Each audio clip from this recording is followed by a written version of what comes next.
Assalamualaikum warahmatullahi wabarakatuh. Perkenalkan, nama saya Debi Nofrizaldi, NIM 18043083. Kali ini saya akan menganalisis fundamental dari PT Impact Pratama Industri Tbk. PT IPC ini bisnis usahanya tuh terbagi atas 5, yaitu yang pertama dari kegiatan usaha PT IPC tersebut sebagai produsen dan distribusi bahan bangunan dan plastik. Kemudian sumber income-nya dari penjualan bahan bangunan, kimia dan plastik. Yang ketiga, segmen usaha atau marketnya berada di Indonesia, Asia Tenggara, Australia, dan Selandia Baru. Kasus hukum dari PT IPC tersebut tidak pernah terjaring kasus hukum. Yang kelima, kepemilikan saham dari PT IPC tersebut yaitu dari PT Tunggal Jaya Investama sebesar 45,60%, yang kedua PT Harisman Tunggal Perkasa sebesar 44,22%, kemudian dari publik sebesar 8,49%, dan yang terakhir dari Haryanto Tijupto Diharjo sebesar 1,69%. Yang pertama kita lihat dari revenue atau pendapatannya.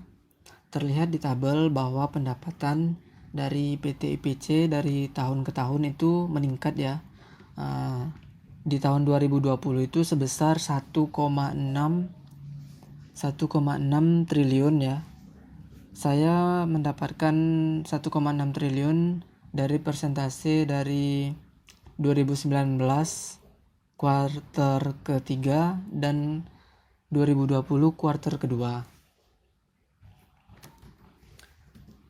Nah, yang kedua dari net profit atau laba bersihnya, kita lihat net profit dari PT IPC tersebut terlihat terjadi naik kurang konsisten atau tidak stabil ya.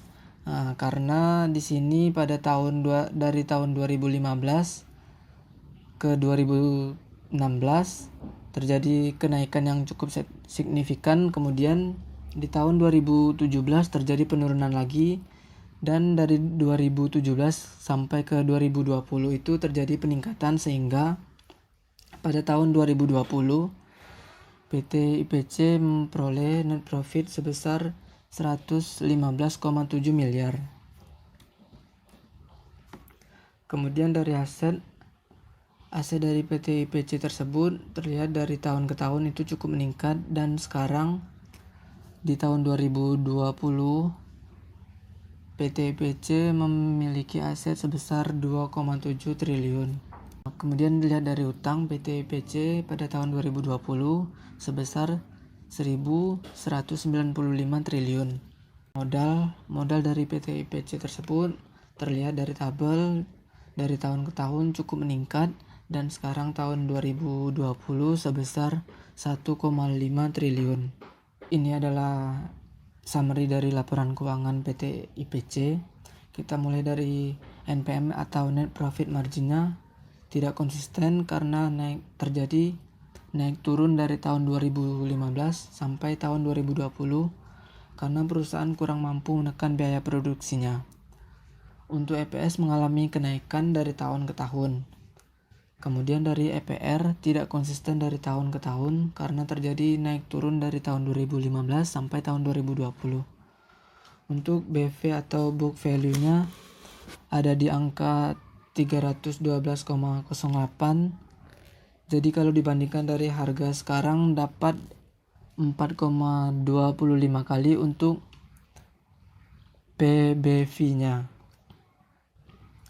Untuk DER kurang stabil karena terjadi naik turun dari tahun 2015 ke tahun 2020, dan sekarang posisinya di 0,79. Jadi bisa dikatakan sudah mendekati modal atau 1. Untuk ROE dikatakan tidak baik karena dari tahun ke tahun terjadi penurunan, dan sekarang di posisi 4,31% dan ROA-nya berada di posisi 7,76%. Kemudian untuk sekarang harga saham dari PT IPC ini berada di 1335 dan berdasarkan analisis fundamental saya mendapatkan nilai intriksinya sebesar 1326. Dan sekarang MOS atau margin of safety dari PT IPC tersebut adalah sebesar min 25%. Kesimpulan dari analisis fundamental saya terhadap PT IPC, yang pertama, produk atau jasanya digolongkan sebagai oke karena perusahaan masih akan bertahan selama 5-10 tahun mendatang. Kemudian untuk CGC saya berikan oke juga karena tidak ada kasus dalam PT IPC tersebut. Kemudian untuk revenue dan net profitnya saya berikan oke juga karena masih mampu mencetak laba profit walaupun turun dan tidak signifikan. Kemudian untuk aset saya berikan oke karena terjadi dari tahun ke tahun mengalami kenaikan. Untuk liabilitas saya berikan oke karena DR-nya masih di bawah 5 dan tidak jauh dari angka 1. Kemudian dari BV-nya saya berikan no karena harga sekarang dijual di atas book value-nya. Untuk sektor saya berikan oke dan ROE-nya saya berikan no karena di bawah dari 9%. Baiklah, sekian analisis fundamental saya terhadap PT IPC. Lebih dan kurang saya mohon maaf. Assalamualaikum warahmatullahi wabarakatuh.